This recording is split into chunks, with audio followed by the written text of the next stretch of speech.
So, over the weekend, we saw two very different displays. One of a weak authoritarian wannabe who tried to impress upon the American people who were interested in anything he has to say that he deserves all of the power, that he is so special, that the entire branch of the military was at his beck and call just to make him feel better about the fact that he's a complete and total loser and needs to convince people that he is not the weak, pathetic man we know him to be.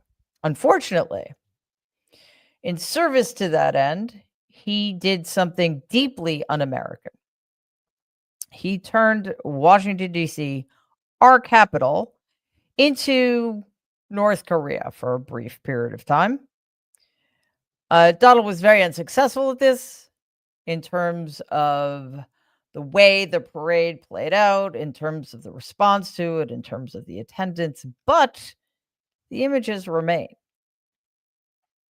And that is a problem we're going to continue to have to grapple with.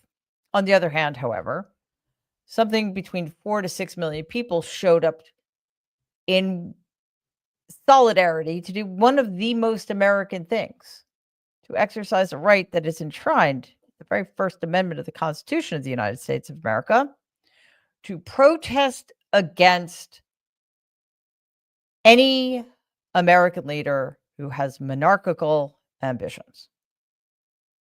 That was, in its way, infinitely more important than what Donald Trump tried to pull off on Saturday. So, where does this leave us? Well, clearly, we are a deeply divided nation, and it leaves us in a position in which we know that Donald is going to do worse because he continues to be so unsuccessful in his project to divide us irrevocably. He's going to keep trying in different ways to turn us against each other, or at the very least, since that I think is getting harder for him to do, to make sure that those of us who continue to stand on the right side of history suffer. Now, I've long said that one of his projects here is to keep us sick and weak and poor and ignorant. He has a lot of help in that endeavor. But now we're hearing that he is, in ways that he has not yet done, going to go after and target people on the left. He is basically given permission to doctors at the VA not to treat patients who are unmarried or are married to the wrong people or who have the wrong political beliefs. He is making sure that ICE agents are going to go into sanctuary cities, which are exclusively blue cities, in ways they have not yet done, which I'm going to talk about at the top of the show. So, what do? We continue to do more of what we've been doing. We continue to make the case to those Americans who are not yet cognizant of the dangers we're facing, that this is not a political movement. This is about who we are, who we decide to be as a people.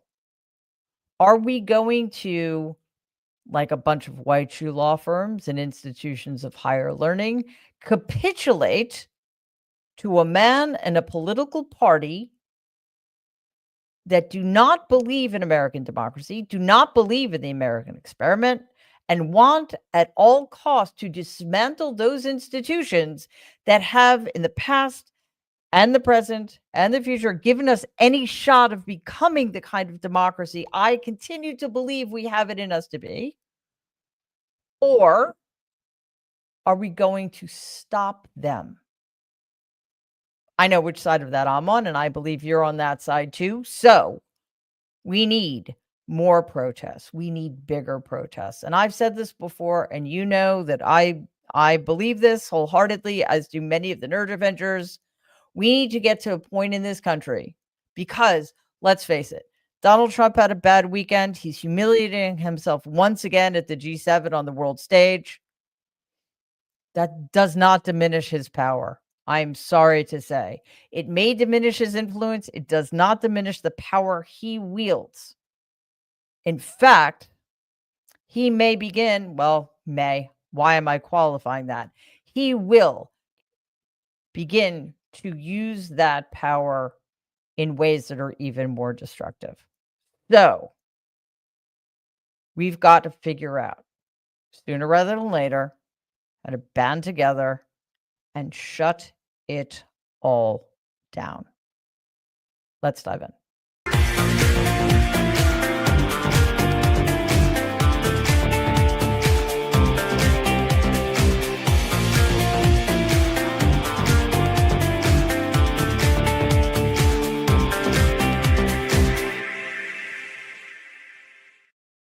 Good evening, everybody. Welcome to tonight's episode of Mary Trump Live. It is good to be with you. Guess where I am? Yeah, I'm in Mary Trump's studio, also known as my other room. So I apologize for the delay. My internet went out like for no reason right before we were supposed to get started, and then it came back on, and I don't know why, but it doesn't matter. Here we are. Okay, deep breath. As I mentioned, Donald's at it again. He's doubling down on the cruelty of his immigration policies in order to distract from his I call them failures at this point. It just seems it's so redundant. Just his catastrophic being, maybe is the best way to put it. He has ordered ICE, an agency which, by the way, I've believed this for a very, very long time, and it is increasingly true, an agency that should cease to exist as soon as humanly possible. ICE has been ordered to ramp up detentions and deportations in Democratic cities like LA, Chicago, and New York. And Donald is, of course, claiming it's all part of his so-called mass deportation program. Here's CNN's coverage of Donald's ranting and trying to justify these crackdowns. Why are you ordering ICE to target Democratic inner cities? What's behind that? I don't know what you're saying. You did a post last night where you said you want ICE to really target Democratic. I want them to focus on the cities because the cities are where you really have what's called sanctuary cities, and that's where the people are. I look at New York. I look at Chicago. I mean, you got a really bad governor in Chicago and a bad mayor. That's not questions. But the governor's probably the worst in the country, Pritzker. But I look at how that city has been overrun by criminals, and New York and LA. Look at LA. LA, those people weren't from LA. They weren't from California, most of those people, many of those people. And that's the focus. I don't know. Does it need to be pointed out that a city like Chicago doesn't have a governor? I don't know. Maybe it does because Donald's an idiot. But all of what he just said, and I live in New York, so I can see outside my window. All of what he said is a lie. We're not being overrun. In fact, sanctuary cities are doing exactly what should be done when it comes to immigrants and undocumented workers. We're protecting them from the depredations of Donald and ICE and people like Kristi Noem and Tom Homan. Leaders of sanctuary cities are not taking these attacks lying down. Chicago Mayor Brandon Johnson released a statement saying that the city, quote, will continue to uphold the Welcoming City Ordinance and the Illinois Trust Act, which ensures that our local law enforcement will not be used as federal immigration enforcement, unquote. Well done. And Governor of California, Gavin Newsom, is continuing to stick it to Donald, tweeting the following after Donald's latest threat, quote, his plan is clear. Incite violence and chaos in blue states, have an excuse to militarize our cities, demonize his opponents, keep breaking the law, and consolidate power. It's illegal, and we will not let it stand, unquote. Okay, so this is just another example of what I've been talking about since November. Governors of blue states or governors like Andy Beshear in Kentucky are our firewall against encroaching fascism. I continue to believe that. And when we have governors like Pritzker and Newsom and Tim Walz, et cetera, speaking out in this way, being very clear that they understand what Donald is pushing is fascism, that the Trump regime is a fascist regime, and that they are not going to allow the federal government to usurp their authority as leaders of their states, then that gives me some hope. I'm not sanguine. There are a lot of other states at play here in which horrific things can continue to happen. But it is good to know that the cities and states Donald is most directly targeting are led by people who know the score and are not afraid or intimidated by Donald Trump. Sorry, every time I say them, like, why is anybody afraid of or intimidated by that pathetic person? But, a lot of people are. Now, obviously, a lot of these threats are coming because Donald is feeling so ineffectual. He's so embarrassed by his continually failing and dismal performances. He's so humiliated that leaders of these cities are fighting back to protect immigrants from his crackdowns. And yeah, he's lashing out. So he's escalating tensions in the I don't want to call it a fight, but he's escalating tensions in sanctuary cities, including the ones that have been hit with political violence, like we saw on Saturday in Minneapolis. Now, the man who allegedly assassinated a Democratic lawmaker from Minnesota and her husband also shot another state legislator and his wife. Finally, after a 2-day manhunt, he was captured by authorities, and new details are emerging about that terrifying and terrible evening. Let's take a look at CNN's coverage of the Minnesota Attorney General's updates. Political assassinations are rare.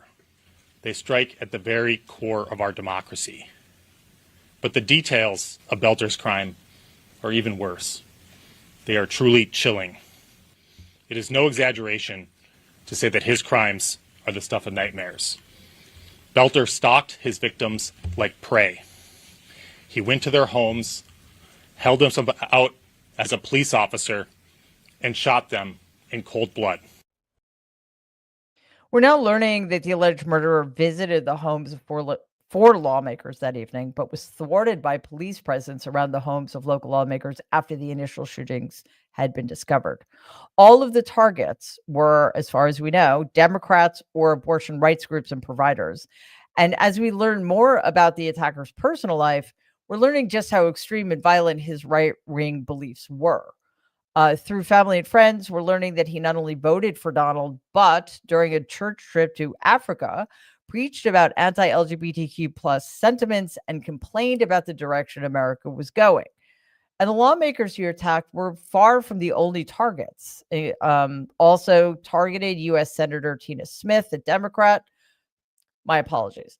U.S. Senator Tina Smith, a Democrat, said in an interview that the government had a notebook with a list of names that included hers and those of other lawmakers, all Democrats. The list included about 70 potential targets, including doctors, community leaders, and locations for Planned Parenthood and other healthcare centers. All right. This is a yet another pivotal moment in our current political nightmare.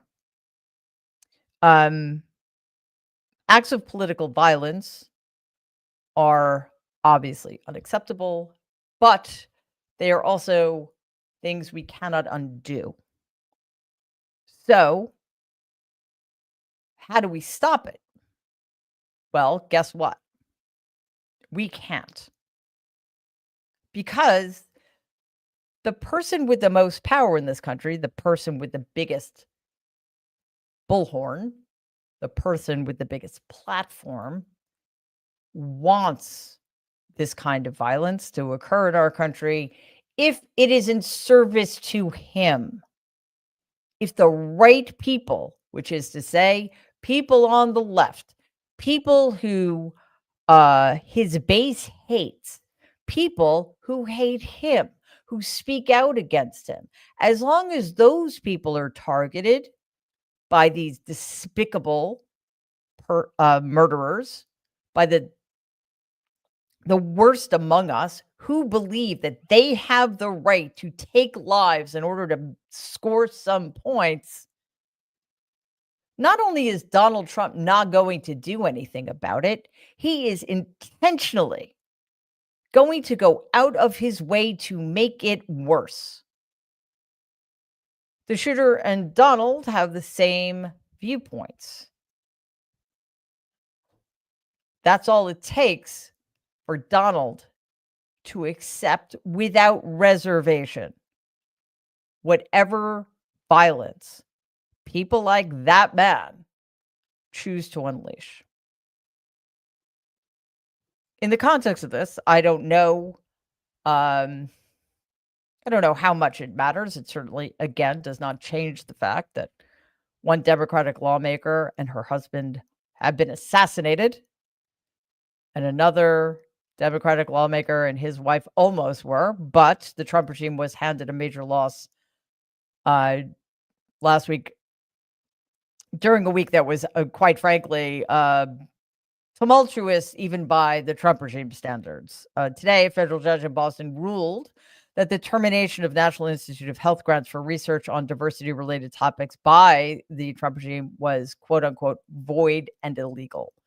Judge William Young ruled that Donald's executive branch discriminated against marginalized Americans in its decision to cut billions of dollars in research grants based on a perceived connection with DEI programs.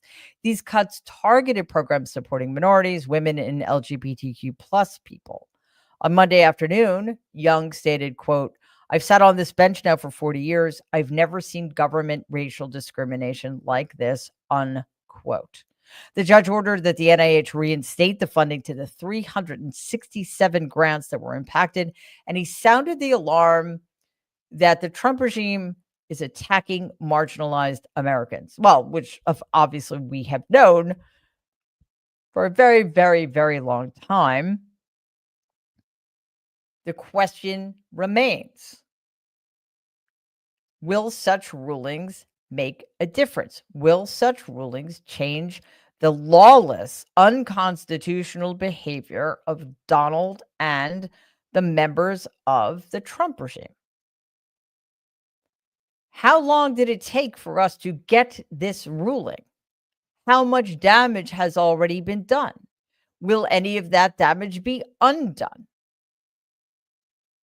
Some of it might be, but will they respond? How long will it take? This is the fundamental problem of our time. Because while decisions are being mulled over, while the legalities and the constitutionalities of these issues are being carefully considered, they have free rein to continue to target the most vulnerable among us. There was another loss handed out this week. Details are emerging about a brewing scandal. Donald might just have been caught in a massive scandal involving El Salvador President Bukele. A bombshell investigation from the exemplary nonprofit outfit ProPublica just exposed Donald's secret deal with El Salvador, one that, let's see, is this in keeping with the rhetoric of Donald and the Trump regime? This was a deal that protected gang leaders, derailed U.S. investigations, and funneled taxpayer money to MS-13. In April, Donald praised Bukele as one hell of a president, but behind the scenes, their alliance was about something much darker than just their cruel treatment of people. Donald was disappearing and Bukele was putting in a gulag. So while Donald held a deportation deal that sent hundreds of Venezuelan migrants to a mega prison called Seco, federal investigators say Bukele's government was blocking extraditions of MS-13 leaders wanted for murder and terrorism in the United States. One U.S. official said Bukele's team was told, quote, delay, interfere, undermine, do what you have to do, unquote. ProPublica uncovered facts showing that agents suspected Bukele and his inner circle were laundering U.S. foreign aid to fund MS-13. A Treasury request warned, quote, these individuals are funding MS-13 to support political campaigns, unquote. That list included Bukele, his prison chief, and top aides. The Trump regime Joint Task Force Vulcan, created to dismantle MS-13, was actively building cases against the organization until Donald started undermining their work. Investigators were furious, and one official told ProPublica, quote, millions were spent, and now it's all being weakened for political reasons, unquote. Things got worse. Bukele's allies harassed Salvadoran officials cooperating with the U.S., forcing at least 8 to flee. American officials helped smuggle them out of the country for their safety. Now, instead of prosecuting MS-13 leaders in U.S. courts, Donald is dropping charges and deporting them back to Bukele. One leader, Greñas, featured in a Bukele propaganda video, was sent back in March despite 92,000 pages of evidence against him. Donald's Justice Department said it was due to, quote, geopolitical and national security concerns, unquote. Oh, wow. Yeah, America is like too weak and incompetent to try criminals, apparently. What Donald calls a victory is really a surrender. He did not break MS-13. He bargained with them. What's that we've heard? Like you don't negotiate with terrorists. And now it's the U.S. justice system that's paying the price. When has it not been? Seriously, what justice system? The Department of Justice belongs lock, stock, and barrel to Donald Trump. It has been turned into his personal defense firm. And again, justice, grinding slow but fine, makes it extraordinarily difficult to get justice for people who continue to be illegally and unconstitutionally detained and removed from the country. So I ask again, how do we make up for that? You don't get time back. You don't get your life back, right? Of course, Donald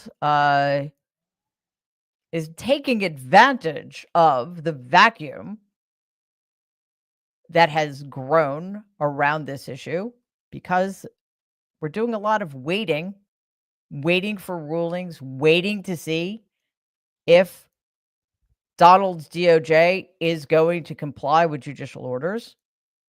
So now he keeps threatening other countries. He's been threatening the Mexican government for what he's calling their alleged gang ties.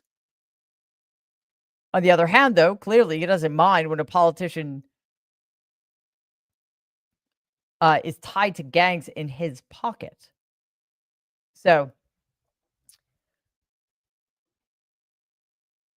we have to balance out here. It's just like for our sanity, I suppose.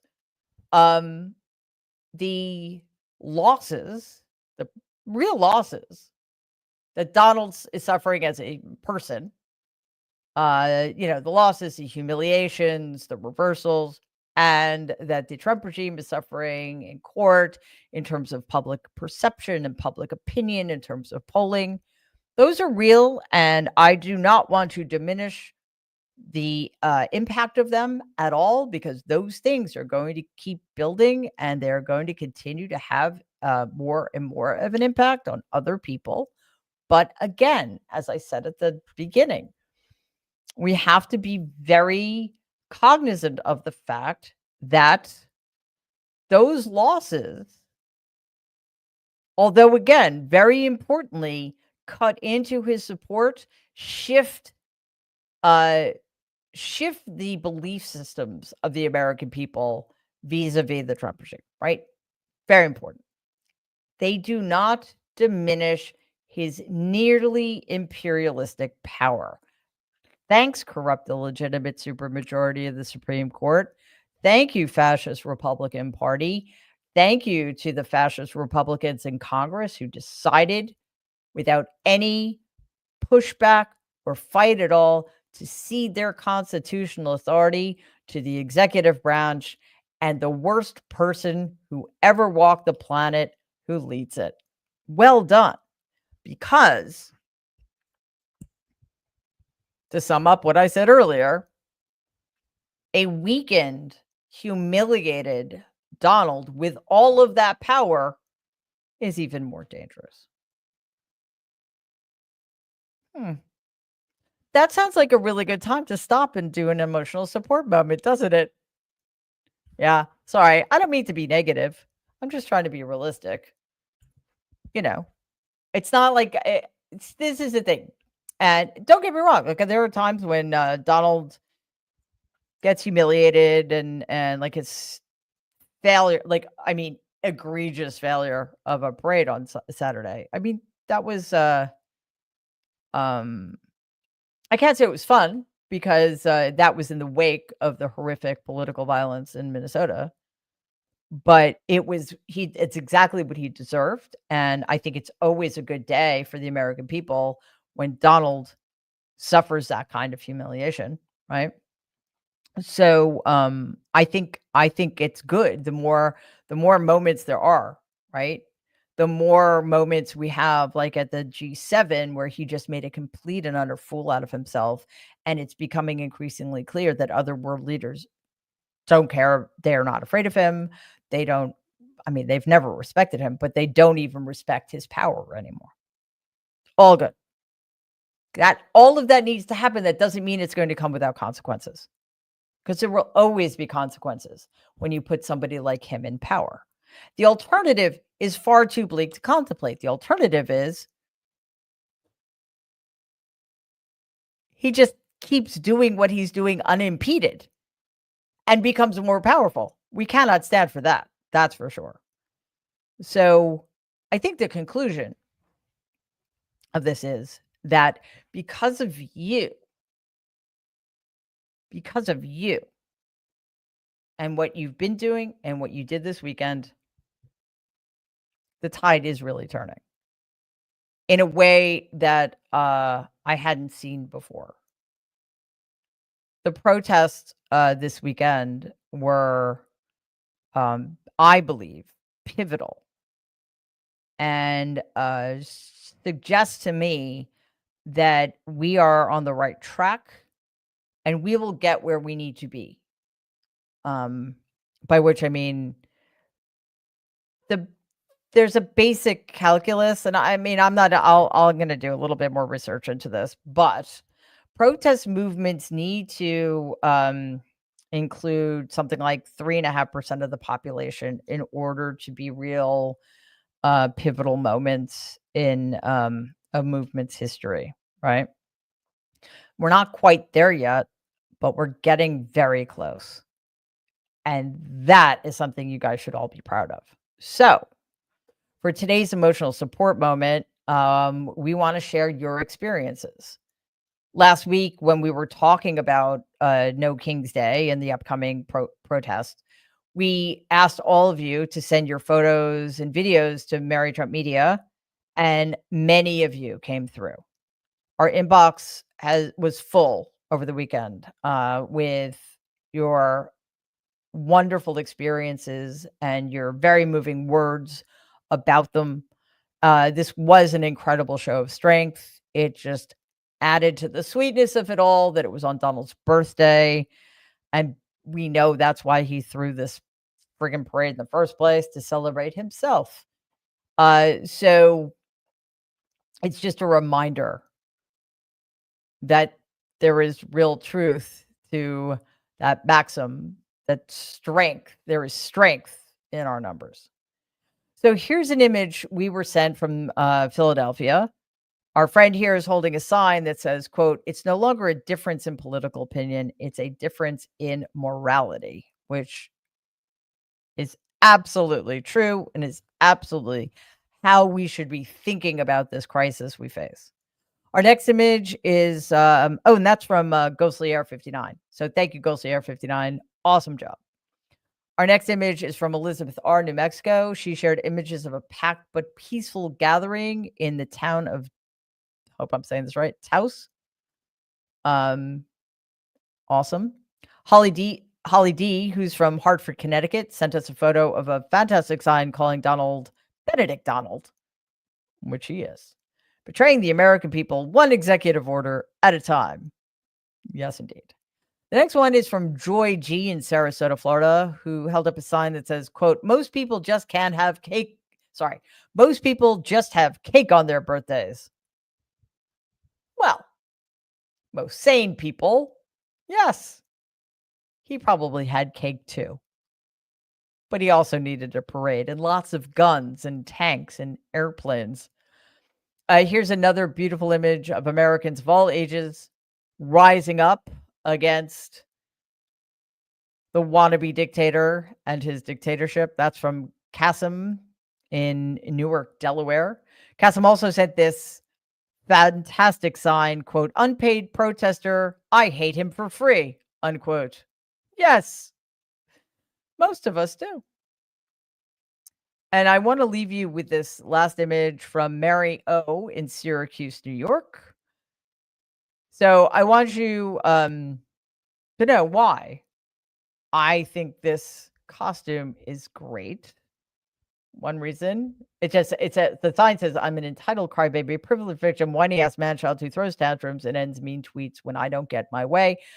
The costume is great, though creepy, because Donald would hate it.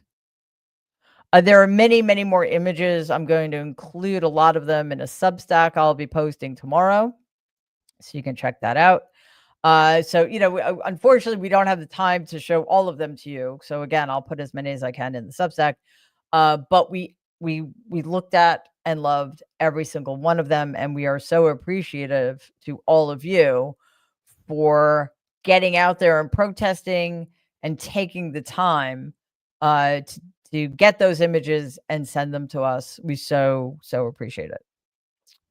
Okay, let's get to your comments and questions, etc. All right. Will SX2, new member, welcome. Thank you so much. That's great. Cindy's super sticker. Cindy, thank you as always. Awesome. Julia gifted 1 Marriage Trap Media membership. Thank you so much, Julia. That's very kind of you. Midas Cheryl, thank you as always. Comment, it's Merry Monday fee. Helping us not to be manic. Yeah, right? It's close sometimes. But yes, definitely try not to be, especially on we don't want to be manic by Monday. Although it is getting harder.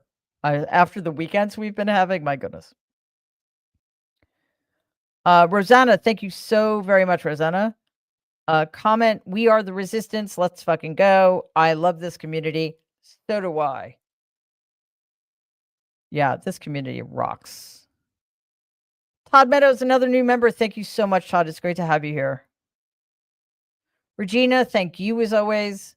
Comment, your birthday is a flop when you fall asleep several times. Well, that's part of it, but also somebody's old now. He needs to nap. No judgment. There's nothing wrong with being really old. I aspire to that someday, quite frankly. Julia, thank you so much as always. Comment, in memory of my pup, Sadie Fee was put down in 2017. I'm so very sorry about Sadie. Yeah, I had the similar experience not too long after 2017, and I can empathize. So very sorry. And thank you. Douglas, thanks so very much, Douglas. Comment, hi, Mary. The video of Donald at the parade was very telling. Do you think question.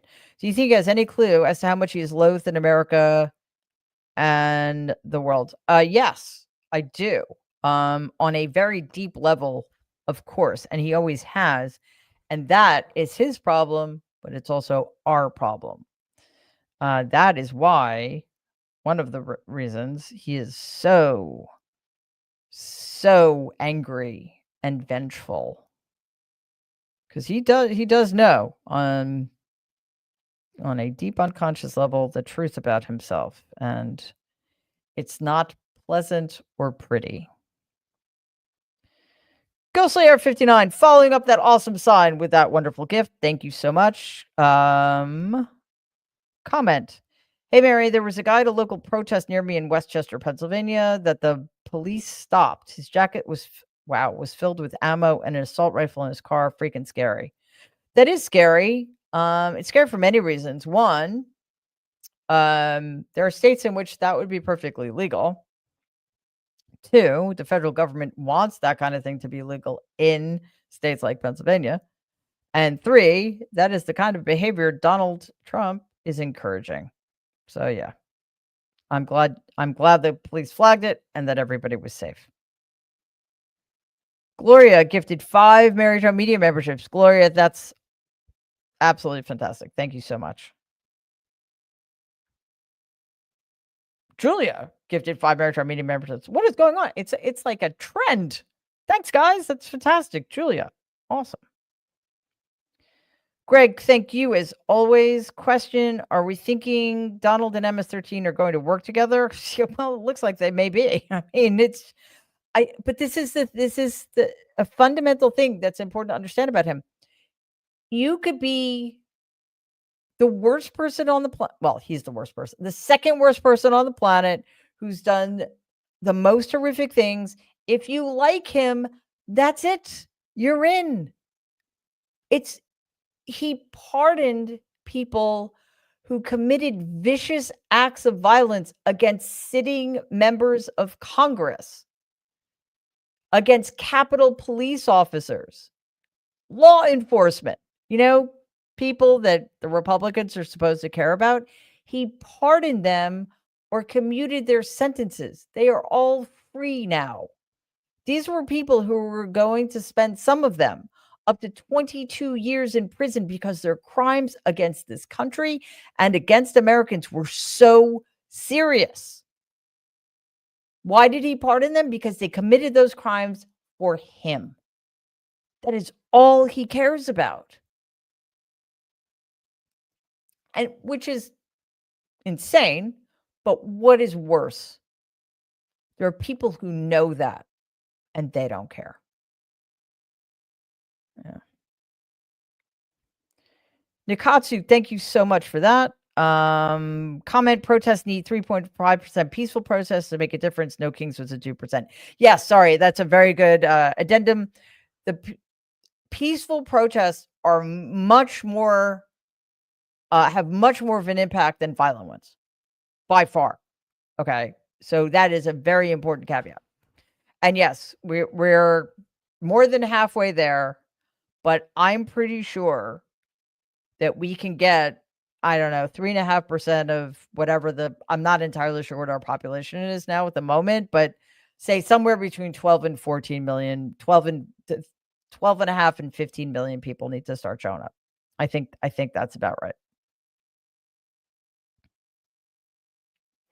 Soccer Ladybug, thank you so much. That's very generous of you. Comment, thank you, Mary.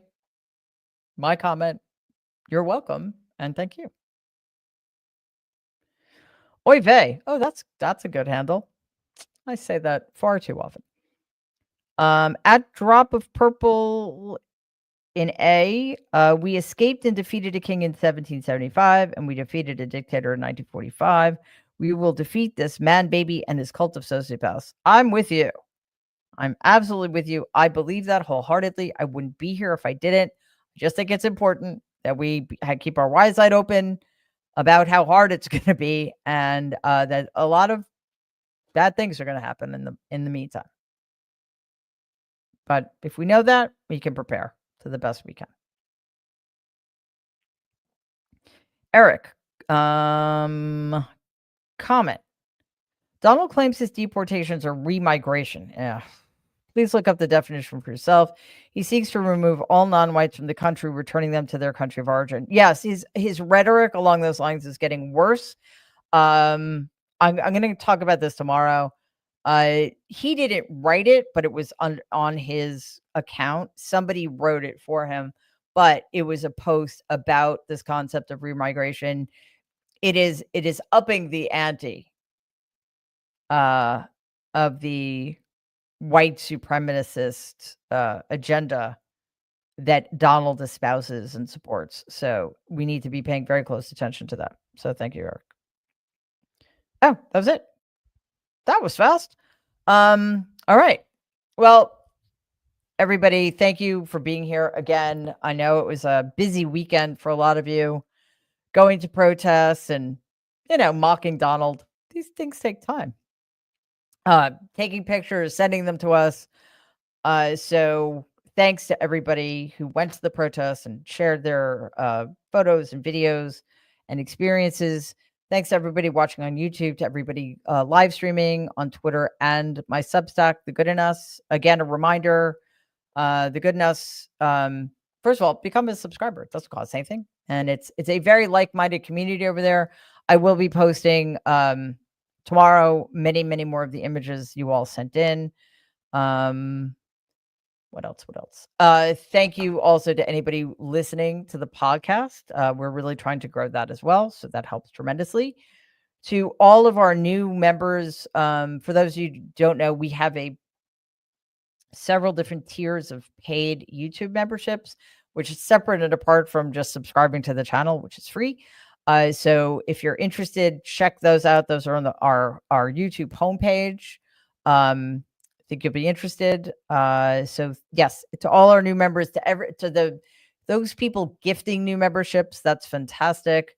To all of our super stickers for your constant support, and to everybody giving us gifts, it means so much to us, and we so appreciate it. To our fantastic moderators who do a job that sometimes seems thankless and is in the service just keeping this a safe place for everybody. So appreciate that. Just a quick reminder that the best way to support us, the easiest way to support us, is just become a subscriber to the channel. Again, it's free. That gives you access to all of our live shows and all of the pre-recorded videos that drop every single day. Now, another helpful way to support us is to watch those pre-recorded videos, like them, share them, and comment on them. That helps us a lot with the YouTube algorithm. And finally, especially after a weekend like this and a day like today, to my phenomenal team, and it's really hard for them, especially when I'm out of town, to keep this show running. So to do that on top of just having to deal with increasingly horrific and alarming news, I promise you, it is not easy. So to them, my deepest thanks. And that does it for us tonight. We will be back, of course, tomorrow night at 6 p.m. Eastern. Mary Trump Live is Monday through Friday at 6 p.m. Eastern. Tomorrow is Tuesday, so the Nerd Avengers will be joining me at 3 p.m. Eastern. So please don't forget, check that out. A reminder again, we have videos dropping every single day in addition to the live shows. So it would be great if you watch those as well. And again, I will see you tomorrow at 6 p.m. Eastern. In the meantime, everybody, please stay safe and be kind.